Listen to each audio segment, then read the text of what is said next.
para po sa kanya ang laban ngayong halalan. Serbisyo at benepisyo, hindi negosyo. Walang iba kundi si Mayor Jerry Luce.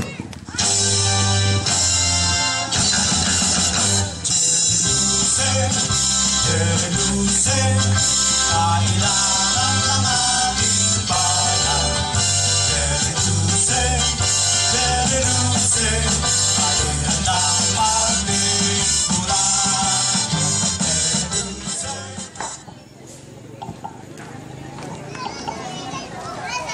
Barangay del Carmen, Barangay Daungan, Barangay Santa Catalina, magandang gabi po sa inyong lahat.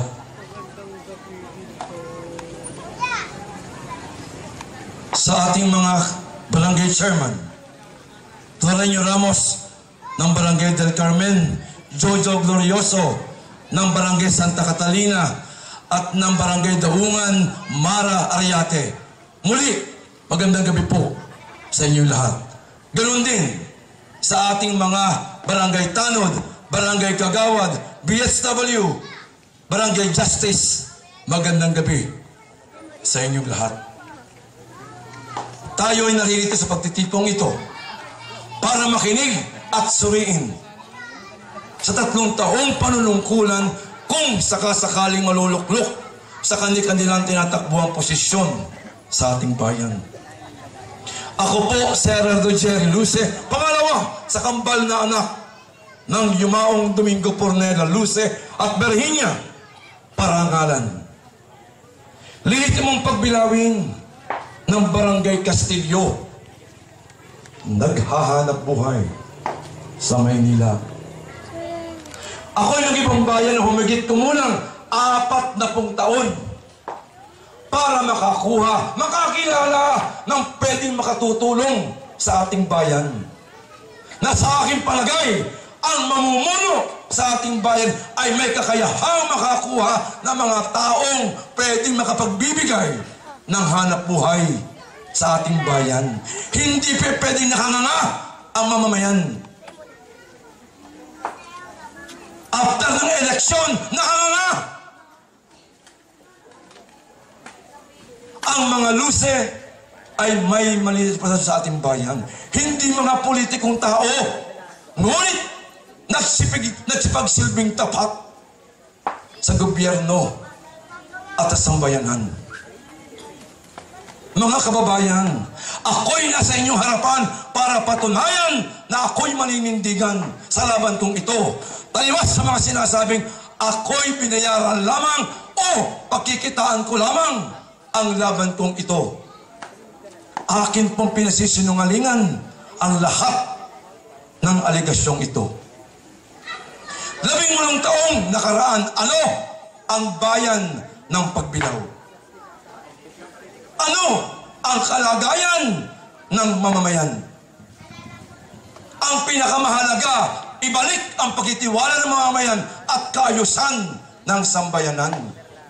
Hindi magtatagumpay kahit pa sino ang pinakamahusay kung hindi makikipagtulungan ang lahat ng nasasakupan.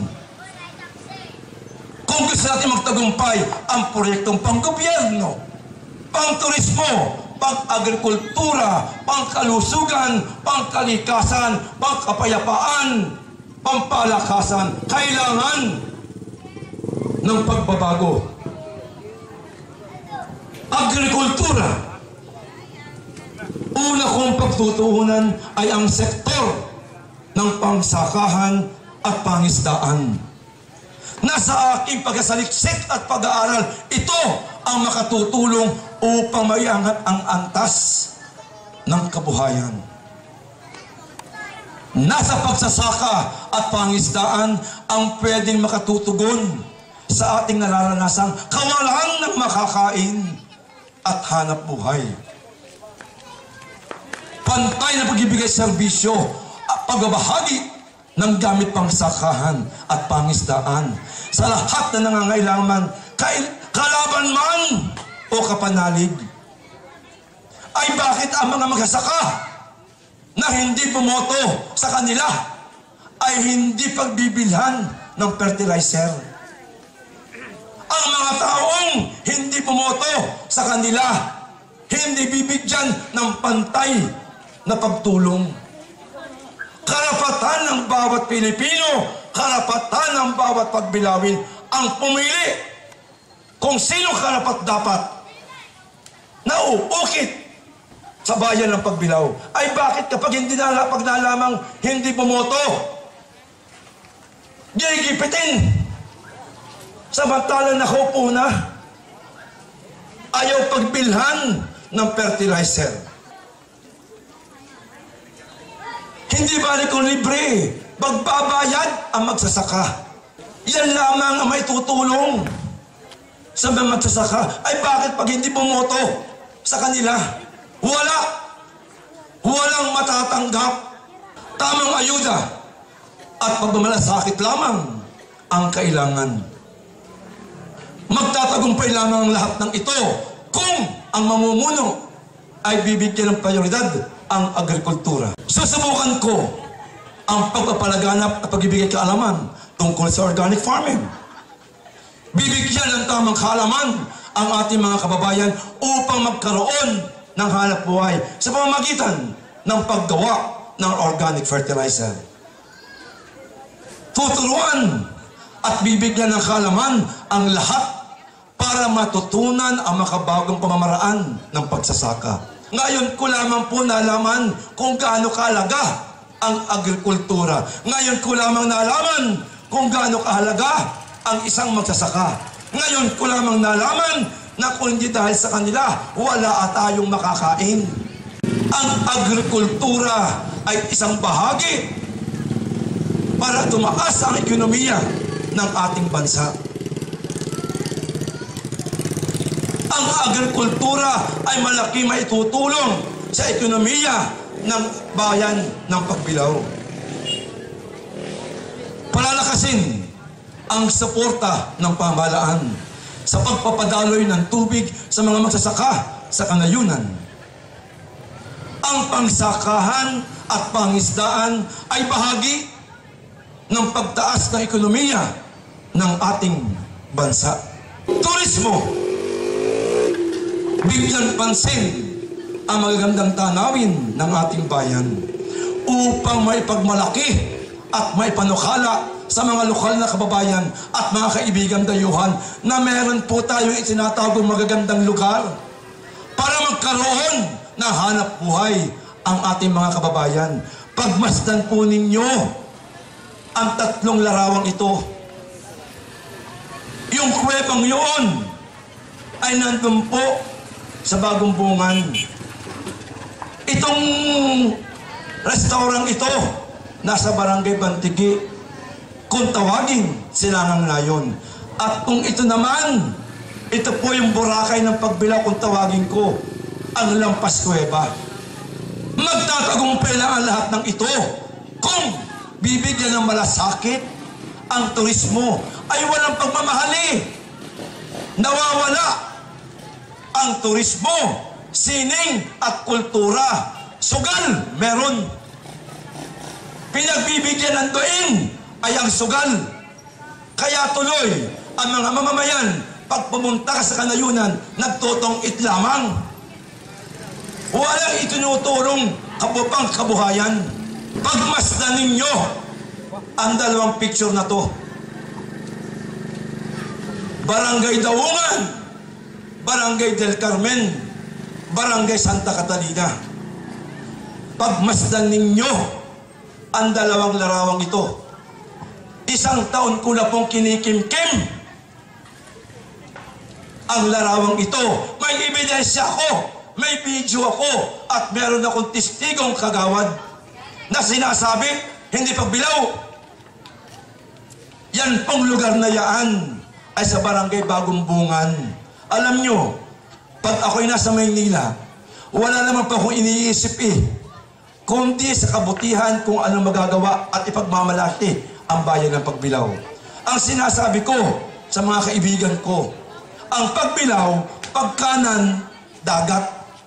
Pagkaliwa, bundok, nature. Pero after 1 year nga po, nalaman ko na lamang kinakwari ang isang lugar sa Bagong Bungan. Ang tanong, nasaan ang kwarta? Nasaan ang pera? Sino ang kumikita? 10 taon na daw po itong kinakwari. Iilan lamang ang nakikinabang. Walang pagmamahal sa kalikasan. Pang sarili lamang ang iniisip. Samantalang ang barangay Bagong Bungan, kawawa hanggang ngayon, walang income. Ipinagmamalaki ko nga po yung lugar na yan na ang aking pagtingin, virgin forest. Ay wala na po Wala na magagandang kahoy. Pinagpuputol din ng walang pakundangan mga tao na pang sarili lamang ang iniisip, walang pagmamahal sa kalikasan. Alam nyo kung saan dumaan ito? Sa barangay Palale, Tayabas, Quezon. Ay bakit doon idinaan? Bakit itinago sa bayan ng Pagbilao? Bakit pinagsasamantalahan ang lupa ng Pagbilao? Sino ang kumikita? Pagbilao, gumising kayo. Ang aking iniisip, ang susunod na henerasyon. Sila yumayaman Yumayaman sila. Pero ang mamamayan, lalong naghihirap. Pinagsasamantalahan pa tuwing eleksyon. After eleksyon, 3 taon, wala na. Pagmasdan din po ninyo ang larawang ito. Kasama si Utol Philip. Yan pong barkada kong yan ang kasama ko pa na kapag may bisita ako na mga Hapon. Siya po ang nagturo sa akin na dalhin ko ang mga turista ko sa gitnang yan. Yan po ay kung tawagin ko ay bilaran. Ay nasaan na itong bilaran ito? Pinagsamantalahan din ng isang politiko na nagkunwaring Pagbilawin na ang anak ay tumatakbo, congressman ng unang distrito ng lalawigan ng Quezon. Wala din pagmamahal sa bayan ng Pagbilao. Wala din pagmamahal sa kalikasan. Hinakot ang buhangin ito sa Bantigi. Tapos sasabihin nila, may malasakit sa Pagbilawin. Ha? Yan ba ang mga politiko na inyong tinitigala? Walang pagmamahal sa kalikasan. Walang pagmamahal sa mga Pagbilawin. Sila lamang ang kumikita. Pagmasdan ninyo kung kaano kaganda ang Lampas Kuweba. Isang paraiso ng bayan ng Pagbilao. Nakikilala ang bayan ng Pagbilao dahil sa Lampas Kuwebang yan. Hindi dahil sa kanila. Katulad nito restaurant ito. Nakikilala ang Pagbilao hindi dahil sa kanila, dahil sa restaurant ito. Isang dayuhan na pamilya. Kaklase po na magulang ko ang may-ari ng restaurant yan, ang pamilya Pardilla. Sumugal na magkaroon ng negosyo. Kaya lamang anong ginawa? Hindi tinulungan. Bakit? 10 years ago, kinausap ko yung isang anak. Ang sabi ko, tuwing ako'y magdadala ng bisita dito sa inyo, ang sinasabi ng mga bisita ko, kulang, wala kayong pool. Bakit nila naiisip yung mga bisita ko na walang pool? Kasi nga po yung dagat na yun, sa Bantigi, yung kanilang lugar, hindi pwedeng liguan kasi burak na, putik. Yung lugar na yan. Kaya nga po sana, kung meron daw silang pool, pwedeng mag-stay 2 nights, 3 nights. Kaya lamang, alam mo, sagot sa akin po nung may-ari, ang hinihingi ng lokal na pamahalaan ay isang presyo na ng isang pool. Imagine. Samantalang naay na nga, meron na nga ibang taga-ibang lugar, nag-put up ng negosyo sa Pagbilao. Imbes na bigyan ng insentibo para mangakit at magkaroon ng investor ang Pagbilao. Ay hindi, sinisigil din. Ang gustong pumasok sa bayan ng Pagbilao, gusto'y nakasahod. Ay bakit? Samantalang na ay marami dapat kung papasukin mo ang mga investor, maraming pagbilawin ang magkakaroon ng negosyo. Kaya natatakot po yung mga investor eh. Kaya natatakot mag-invest sa bayan ng Pagbilao dahil nga yung nakasahod parati. Yan ba yung pagmamahal? Yan ba yung may malasakit? Sa bayan ng Pagbilao, walang pagmamahal sa mga pagbilawin. Edukasyon. Makapagbigay ng libreng edukasyon sa pamamagitan ng programa ng pamahalaan at ng pribadong sektor. Makipag-ugnayan sa TESDA para sa libreng pag-aaral, kaagapay ang tulong mula sa pamahalaan at mambabatas. Patuloy na paglulunsad ng mga alternatibong summer educational program for out-of-school youth. Gamitin o mag-organisa ng mga musikero, mamamayan at palakasan para sa makababayang hindi sapat ang kinikita para matustusan ang pag-aaral ng kanilang mga anak. Ano pong sinasabi ko? Pagmasdan po ninyo ang 3 picture na to. Ito yung 3 picture na kung bibigyan na pagtutuunan ng lokal na pamahalaan, marami po tayong mag-aaral sa kanayunan na nag-aaral. Ay sa 3 ito, pwede. Yun pong picture na yon, yun po yung banda ng Pagbilao. Nag-iisa na pong tao ang nagtsatsagang magturo ng clarinet, saxophone, trombone, trumpet at mga drums sa percussions. Yan po yung pinsan ko, si Minyo Gudubisa, anak ng Chistador ko. Ha? Dahil diyan, kung tutulungan sana ng lokal na pamahalaan, pwede sa pamamagitan ng banda ng Pagbilao, ang mga nasa kanayunan na hindi kaya magpaaral, pwedeng maging scholar, pwede makapasok ng high school, pwede makapasok ng college, ng libre, dahil sa banda. Alam niyo po, nung ako'y nag-aaral pa sa Quezon High, alam niyo ba ang tawag sa mga pagbilawin? Ay bum-brum-bum. Bakit? Kilala po tayo na music-minded. Kilala ang bayan ng Pagbilao na musikero. Bakit? Dahil meron po sa atin ang pinakasikat, ang international arranger-composer. Walang iba, ang Tsupepe Merto. Yan po ang pagbilawing nakilala sa musika. Hindi lamang sa ating bansa, kundi sa labas ng bansa. Sumikat ang mga pagbilawin dahil sa musika. Yung pangalawa, ang pagsayaw. Ipinagmamalaki ko yung pong sumayaw na 2 bata. Yun po ay anak ng kapatid ko. Ipinapakita ko yung pong 2 yun naging scholar dahil sa sayaw. Pwede makapag-aral ng isang bata. Pwede makapasok ng kolehiyo. Pwede makapasok ng high school dahil sa dancing.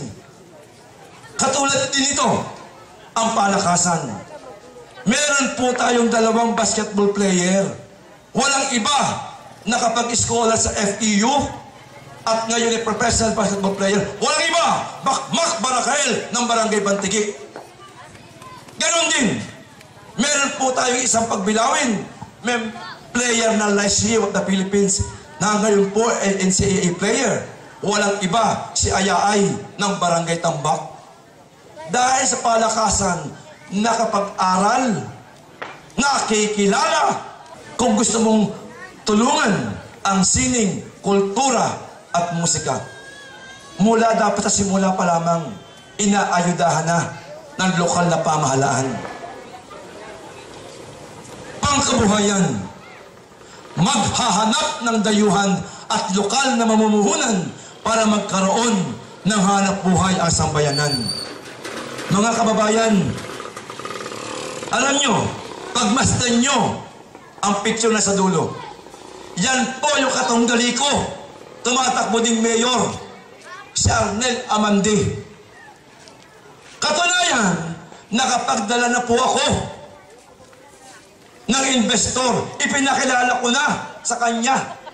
Ganon din sa Barangay Bantigi, si ex-Kapitan Melo. Nadala ko na rin po ang mga investor na hapon.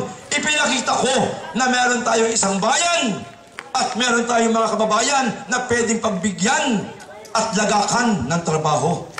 Katunayan po, ayan po si Pisang Pao. Ang naging tourist guide ko pa dyan sa Bantigi, si Pisang Pao, Lusloso. Kahit po ako'y nasa Maynila, wala akong iniisip para sa ikabubuti ng bayan ng Pagbilao. Sila, kitaan lamang kung ano ang nasa bayan ng Pagbilao. Kung gusto mo magtagumpay, may 5 araw tayo.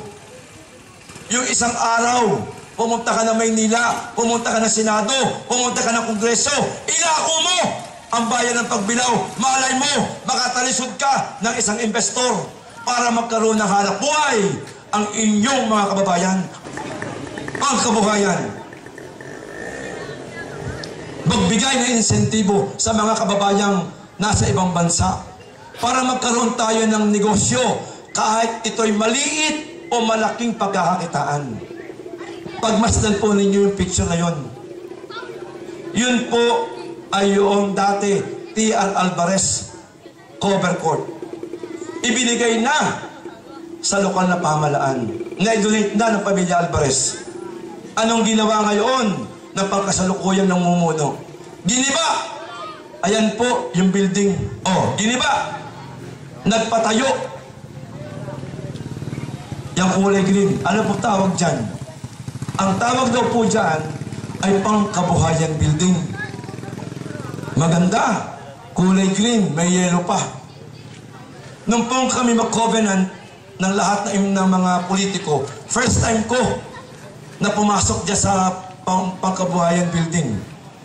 Ang tanong ko ito, may Pangkabuhayan Building ang bayan ng Pagbilao. Ang tanong, Barangay Santa Catalina, Barangay Daungan, Barangay del Carmen, anong pangkabuhayan ang ibinigay naman sa inyo? Nasasabihin nyo, hanggang ngayon, 18 taon na, pinagkikitaan ninyo.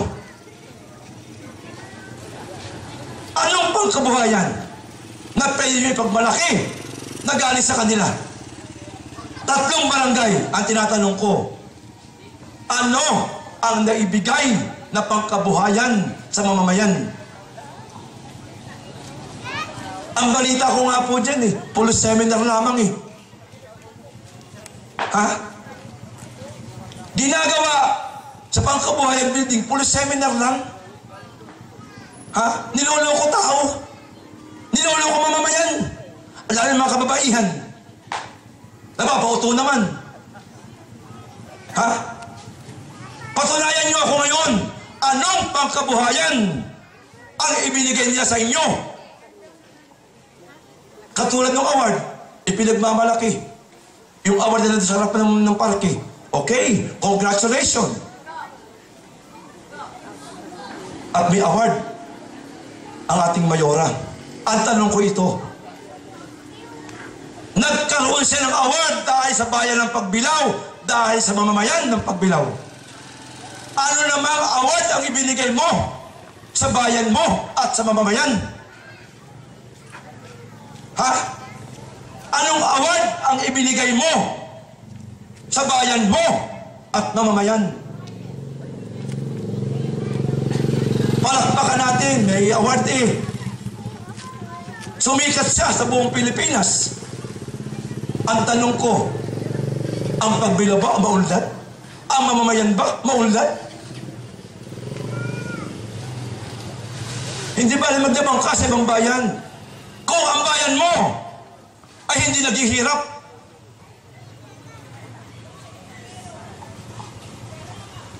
Tingnan ninyo to. Sa Shoemart, bawal na po ang plastic. Wala na po ang pwedeng pumunta kahit saan. Sa Pacific Mall, bawal ang plastic.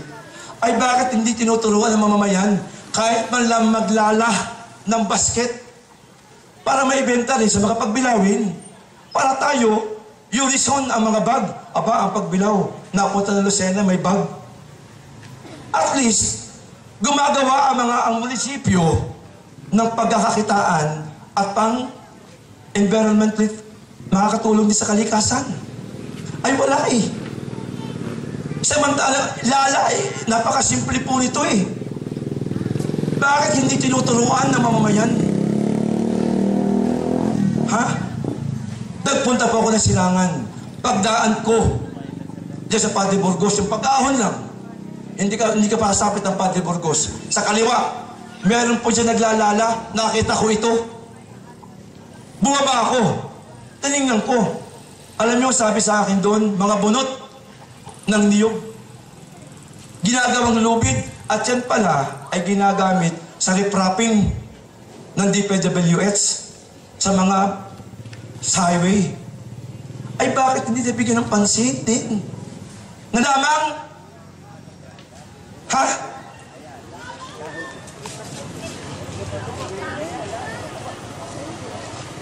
Magsagawa ng pagkasanay sa mamamayan ukol sa pagtatatag at pagpalakas ng negosyo. Palakasin ang suporta sa kooperatiba ng bayan kung meron man. Gawing investor-friendly, predictable, at consistent ang polisiyang ipaiiral. Pangkapaligiran. Ang malayang daluyan ng tubig sa ilog, estero, kanal, ang magdadala ng tubig sa kagubatan at kabundukan.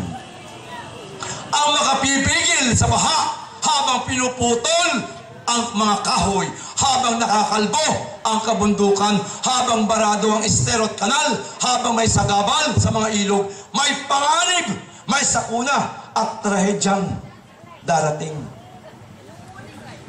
Ayaw ko pong mangyayari ang nangyari sa General Nakar. Isang barangay tinabunan ng lupa dahil sa mga tao.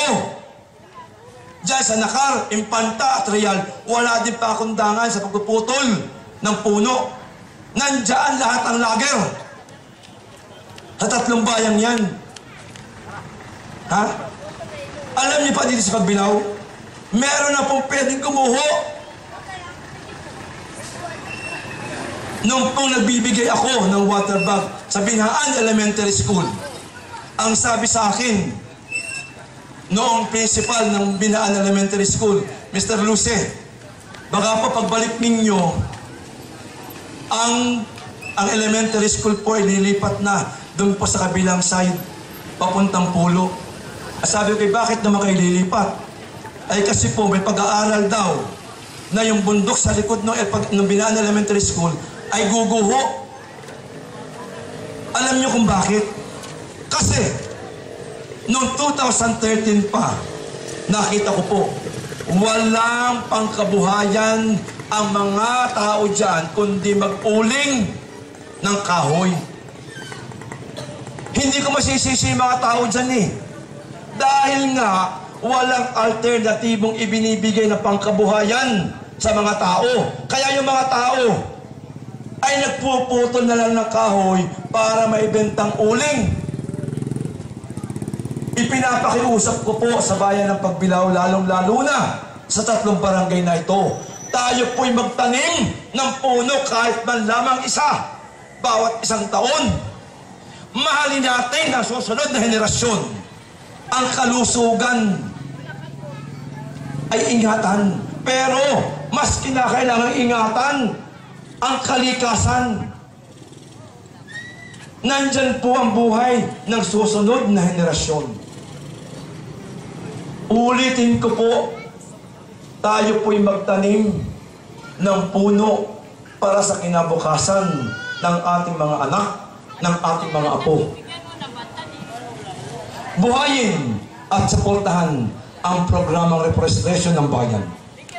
Ibalik ang sigla ng bayan sa pamamagitan ng mas matibay na pagpapatupad ng solid waste management. Bumuo ng environmental corp na maninindigan upang mas aktibo ang mga mamamayan sa pangangalaga ng kalikasan, pangkalusugan. Mahal ko ang tatay ko. Mahal ko ang nanay ko. Pero mas mahal ko ang lolo at lola ko. Ibibigay ko lahat ang ayuda sa lahat ng senior citizen. Hindi ko gagamitin sa kampanyahan. Hindi ko gagamitin sa eleksyon. Binubulag ang mga senior citizen. Niloloko ang senior citizen. Pero wala din pagpunta ng barangay, kulang pa rin yung ayuda. Kulang pa rin yung mga gamot na nakukuha. Pagmasdan nyo itong batang ito, meron pong Magna Carta, may batas na dapat ang senior citizen at ang PWD ay share dun sa 1% share ng IRA ng Bayan ng Pagbilao. Ay bakit ang senior citizen lamang ang binibigyan ng tulong? Bakit itong mga PWD na may kapansanan, bakit hindi tinutulungan? Samantala may batas na kailangan kung meron ng senior, meron din dapat ang PWD. Mabuti nga sila, walang anak na may kapansanan. Paano yung pamilya na may kapansanan? Wala ba sa karapatan magreklamo? Hindi pantay ang pagtingin, hindi pantay ang pagmamahal sa mga nakatatanda, bagkus ginagamit pa. Pagbasta ninyo, ito po ang Vice President ng PWD ng Pagbilao, si Amit, taga Barangay Pulo. Yan po mga yan na lumapit sa akin ay January pa. Ako parang ayaw kong tulungan nun kasi alam ko baka nagagamit lang sa akin Pero nung pumunta sa akin yung presidente, si Batilo, itong si Amit, at si Boyet na taga Balikboy, sa akin wala mong gagawa. Sa akin, lukuhin nila ako, wala ako. Ako ipapakita ko lamang na may connection ako. Sabi ko, sige, hindi ko iisipin muna kung niloloko ninyo ako. Dinala ko po kay Senator Lacson itong batang ito. Dahil ang chairman po ngayon ng PCSO, walang iba, ang dating ex-governor ng Cavite, si Ayong Maliksi. Siya po ngayon ang chairman ng PCSO. Kaya nung pagpunta ko kay Senador, tinawagan niya si Chairman Maliksi. Ang sabi sa akin ni Chairman Maliksi, Jerry, tinawagan ko na ang UERM. Dalhin mo ang bata. Yan kaya po yung building na yan ay nasa UERM. Ang UERM po ang nagbigay ng paa. Ipinakita ko lamang na may magagawa ako. Wala akong pera. Kung may pera man ako, pinaghirapan ng mga magulang ko, pinaghirapan ko. Pero ipinakita ko na may magagawa ako. Ay bakit sila? Pinagtatabo yan. Alam nyo, tuwing aaten sila sa Candelaria, nung kooperatiba nila, ako po ang nagbibigay ng pamasahe. Umaarkila ng jeep, ako po ang nagbabayad. Samantalang, karapatan niyaan, responsibilidad ng DSWD. Ay bakit pinagtatabo yan mga yan? Alam nyo, yung grupong yan, may 30 nakatapos ng masahe sa TESDA. Pumunta sa munisipyo, nagsabi, Mayora, kami po yung grupo, 30 po kami, nakatapos ng TESDA sa masahe. Baka po lang bigyan nyo kami ng isang lugar para namin pagtambayan, para at pag may nagpamasahe sa amin, meron kami kita. Alam nyo ang tinuturo, yung pergola sa parke. Tama ba yun? Samantalang meron ako ebidensya. Karapatan ng PWD, bigyan ng opisina. Meron silang ipinasa sa Sangguniang Bayan na author si Paring Rani Puentes at saka si ATM. Ay hindi ko alam kung bakit ini-implement na tulungan ang PWD. Pati burial, pati sa pagbunot ng ngipin, pagpapatingin sa ospital, meron po.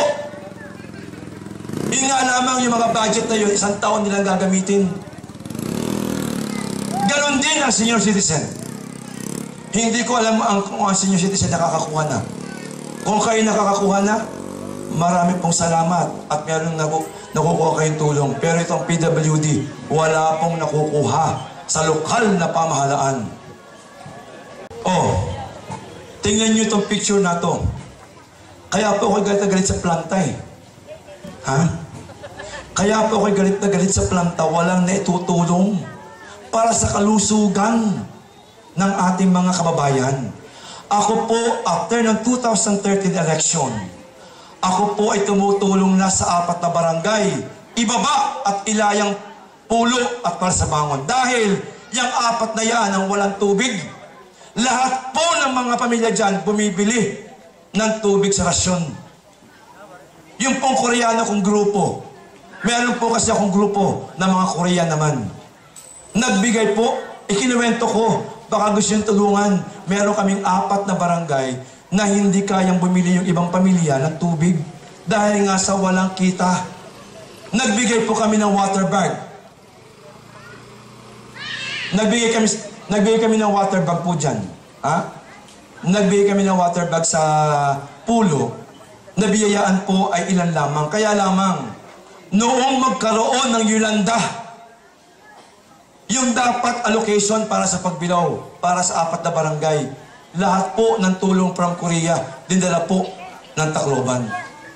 Kaya mukhang 150 lang ang nabiyayaan ko na pamilya doon sa 4 na barangay. Ang ibig kong sabihin, yan pong batang yan, marami po tayong nangyayari na hindi alam ng tagabayan. Alam niyo po, meron tayong phase 1 and phase 2. Yung plantang yan.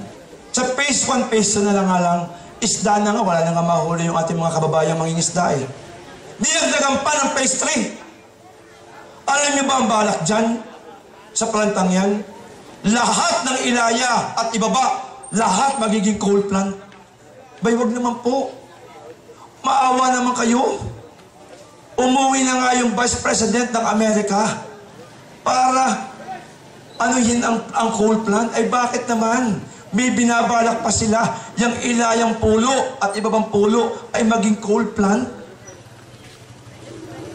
Hindi ba nila iniisip kung gaano sa kalusugan ito ba'y makakabuti? Sila, pwede silang umalis, may mga pera na sila eh. Pwede silang mga ibang bayan, may pera na sila. Pero ito ang ating mga kababayan naghihirap. Ang ating mga kababayan isang kahit, isang tuka. Paano kung itong mga ito magkasakit na? Paano kung itong mga ito magkasakit na? Samantalang hanggang ngayon po ay hindi pa nakakasingil ang bayan ng pagbilaw sa real property tax.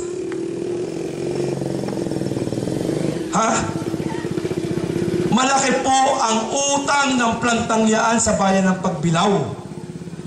Wala pa pong ibinabayad samantalang merong utos na ang kataas-taasang hukuman na inaatasan ang planta. Bayaran ng buo ang Pagbilao. Ay bakit hindi nasisingil? Samantalang kung masisingil, alam niyo ba? Yan, isa pang problema ko po, yung datos. Wala akong makuha na mga kwenta o datos kung magkano ba talaga ang pera ng planta. Kami po'y nag-uusap ni Kagawad Alcala. Ito po ay kami naman nag-compute. Kung tutuusin, alam niyo pa sa 2016, baka po tayo meron 10 billion na, 8 to 10 billion na po ang pera ng bayan ng Pagbilao. Alam niyo, kung makukuha lamang yung 8 billion na lamang, marami na pong magagawa. Maaaring tuwing umaga po kasi, napakadaming tao sa bahay, may mga dalang reseta. Ha? Maraming mga taong naghihirap. Kung makukuha yung 8 billion, baka po tayo wala na lahat ng benepisyo, lahat ng ating gusto makukuha. Dahil nga, isipin nyo kung gano'ng kalaki yung 8 billion. Kaya lamang, ang kinakailangang uupo na mayor, hindi korap. Hindi magnanakaw. Kasi, Kung makukuha yung 8 million o 10 billion at makukolekta nga dyan, aba, at halimbawa ang uupong mayor ay kurap, at baka yung 5 billion ibibigay sa tao, 5 billion nasa bulsa. Huwag naman. Kinakailangan, huwag na tayo mag-isip nung ganun. Kung halimbawa at nakukuha yung bilyong-bilyong perang yan, bigyan lahat ng buhay, ng pangkabuhayan, ng maglagay ng ospital. Ha? Yan po yung sinasabi ni Amandi. May pinagayabang si Amandi na ang sabi niya, kapag siya naging mayor, libre daw kuryente. Samantalang nahin nga, mas malaki pa ang ira ngayon ng Tayabas kaysa sa Pagbilao. Sasabihin niya, lilibre ang kuryente. Hindi niya pinapaliwanag na dapat bago mangyari yung sinasabi niya, sisingilin muna yung real property tax, yung RPT. Kung masisingil yung RPT, tama siya. Mababayaran na po, baka libre pa tayo ng kuryente. Ha? Kung hindi kurap ang mauupo, baka maging libre pa ang kuryente ng Pagbilao sa lahat ng mamamayan. Mas malaki pa ang ira ng Tayabas, walang planta, walang dagat. Ang Pagbilao, magkaano lang, ipapaliwanag po yan mamaya ni Kagawad Alcala. Pangkalusugan. Gumawa na isang pulisiyang pangkalusugan na matitiyak ng lahat ng mga mamamayan ay magkakaroon ng karapatan sa isang quality health care. Alam nyo, bumibili ng dyaryo, bote, pinapasok sa aming bahay. Ngayon, may bisita ako na pagbilawin din. Sabi, oy, Totoy, ano ba kilala mo? Ay, opo, yan po yung tumatakbo mayor. Oh, sino ba iboboto mo? Bay, palikpik po ako. Bay, bakit na naging palikpik? Aba, siya po yung nagbigay ng Pantawid Pamilya at saka purpose. Imagine, ang alam ng pobreng tao, yung purpose at saka yung Pantawid Pamilya ay galing sa kanya. Mali! Kahit sino maging mayor, ibibigay at dahil yan po'y galing sa national government, hindi ang galing sa munisipyo. Isipin mo yung tao, kaya ako hindi boboto dahil doon nagbigay doon ng purpose at saka Pantawid Pamilya. Marami pong ganyan sa kanayunan. Hindi ipinapaliwanag ng DSWD na yung tulong ng DSWD na purpose at Pantawid Pamilya galing sa kanila. Kaya nga po, ayan may EPAL. May ipinalabas si Duque Soliman na huwag gamitin ang DSWD sa kampanyahan. Maraming gumagamit na yun daw galing Pantawid Pamilya at purpose ay galing sa kanila. Bibigyan ng lahat ng mamamayan na libreng gamot at gamutan na walang ibibigay na donasyon at babayaran na ito lamang ang may babahagi na masasabing tulong galing sa kinikita ng planta. Makipag-ugnayan sa mga kaibigan, kamag-anak na nasa larangan ng medisina upang makapagbigay ng libreng gamutan. Gamitin ang kapangyarihan upang magkaroon ng gamit sa ospital at murang medisina na pwede makatutugon sa mga kababayang kulang pinansyal. Paghahanap ng organisasyong international na pwede makapagbibigay o makatutulong ng gamit medikal o medisina para sa sambayanan. Serbisyo at benepisyo. Barangay Daungan, Barangay Santa Catalina, Barangay del Carmen. Ako po ay natalo noong 2013. Wala po akong pwesto sa bayan ng Pagbilao, pero may nagawa po ako. May ginagawa akong tulong sa mga Pagbilawin. Sila dapat nga, malaki dapat ang ginawa. Ay ako hindi nakapwesto, may ginagawa ako. Dapat nga sila may karapatang tulungan ang bayan ng Pagbilao. Supply ko po ang filter. Every month ako po nasusupply ng filter. Galing dun sa katunayan po, pati yung 5 school. Pulo, Palasabangon, Binaan, Malikboy, Pulo North at Pulo South. Yan po ay binigyan ko ng tubig dahil nga walang tubig ang 4 na school na yan, 5 school na yan. Bumibili. Kaya po yung galing sa deep well, pwede pong kunin doon ang tubig at ilagay din sa water bag, sa container, para magkaroon ng inumin ang mga kababayan. Pumunta rin po, yung pong kuhang yan ay sa Ilayang para sa bangon.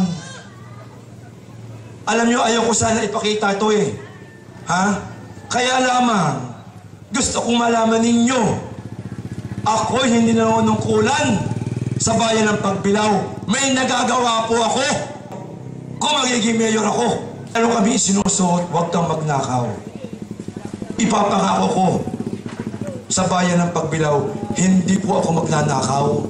Kaya ako'y naghihimutok sa pagtulong kasi sinasayang lamang yung connection ko. 40 taon ako ng ibang bayan para makakuha, makakilala ng mga taong pwedeng makatutulong sa ating bayan. Hindi po ako nagpasarap sa Maynila. Wala akong iniisip para sa kinabukasan ng bayan ng Pagbilao. Nagkaroon din po ako ng feeding program.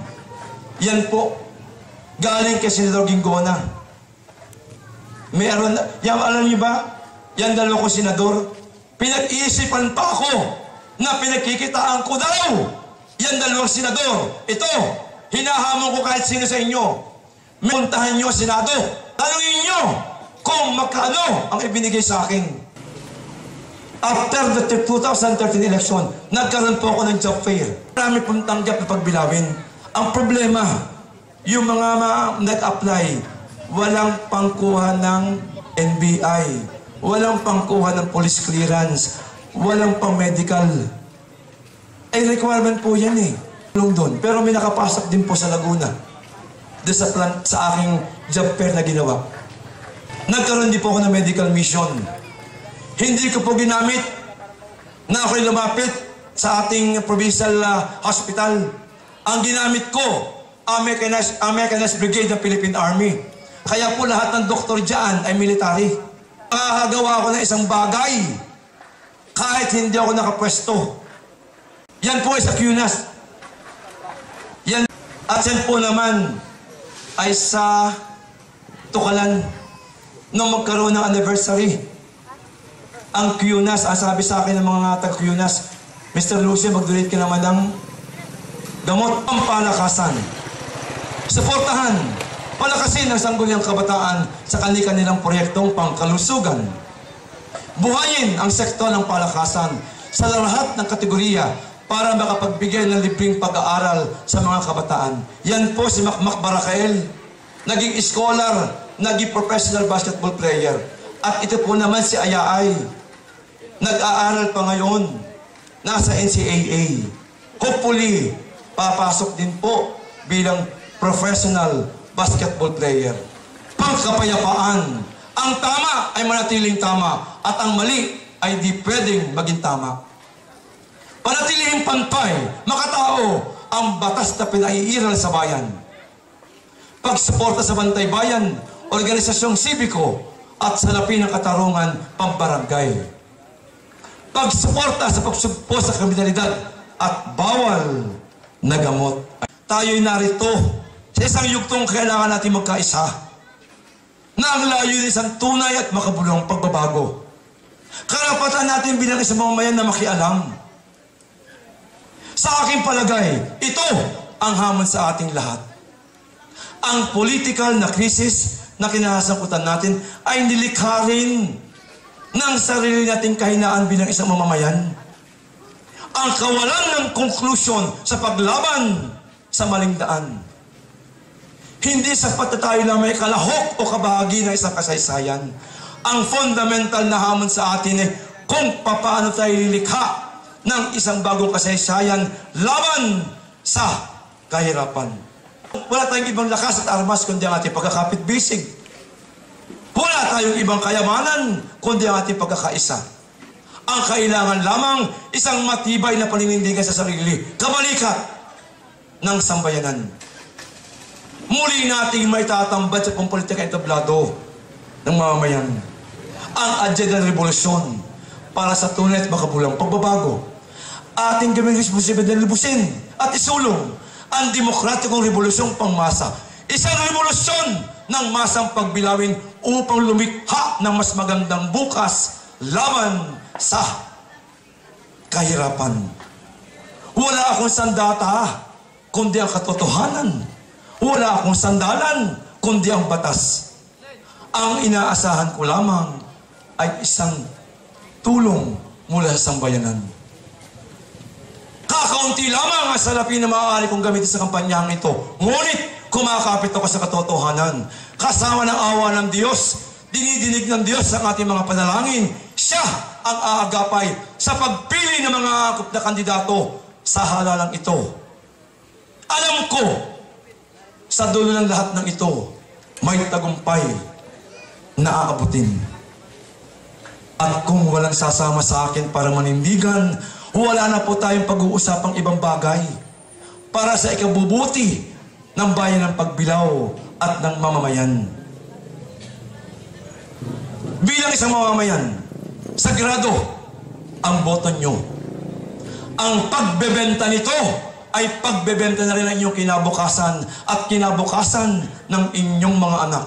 Uulitin ko po, bilang isang mamamayan, sagrado ang boto nyo. Ang pagbebenta nito ay pagbebenta na rin ang inyong kinabukasan at kinabukasan ng inyong mga anak.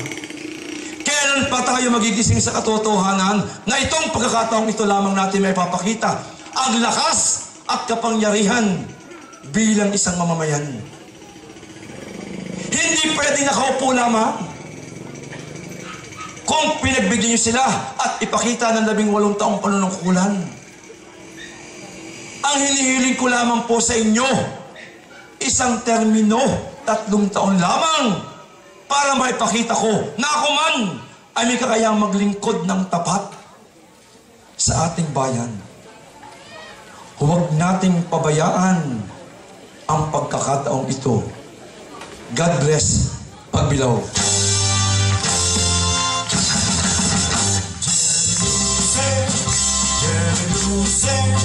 Kailangan ng ating bayan. Jerusalem, tayo'y handang magdikburan. Jerusalem, ay naaasahan.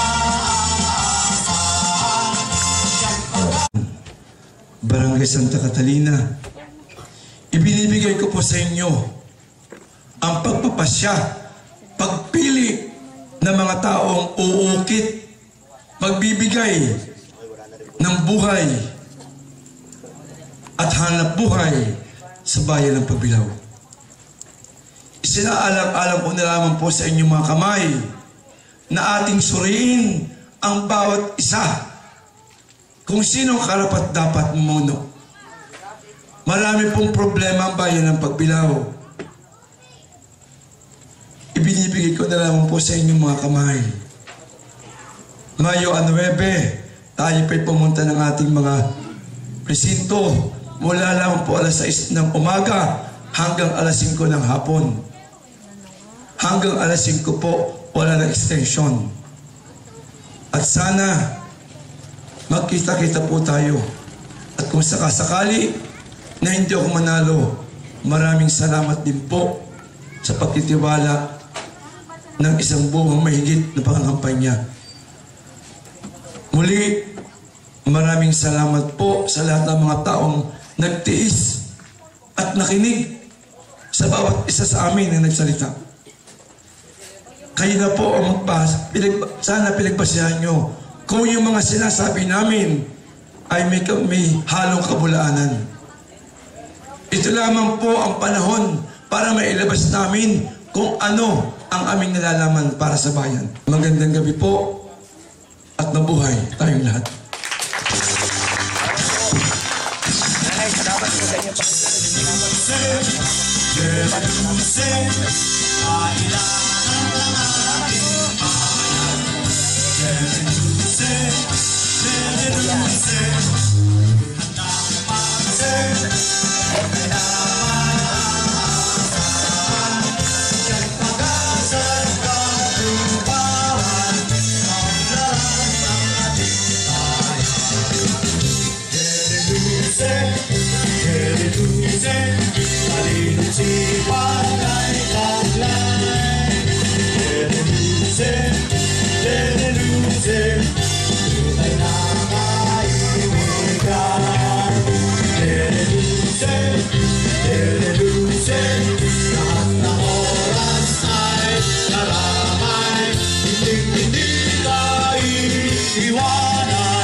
lumisin, kailan ang paglingkuran. Lumisin, lumisin,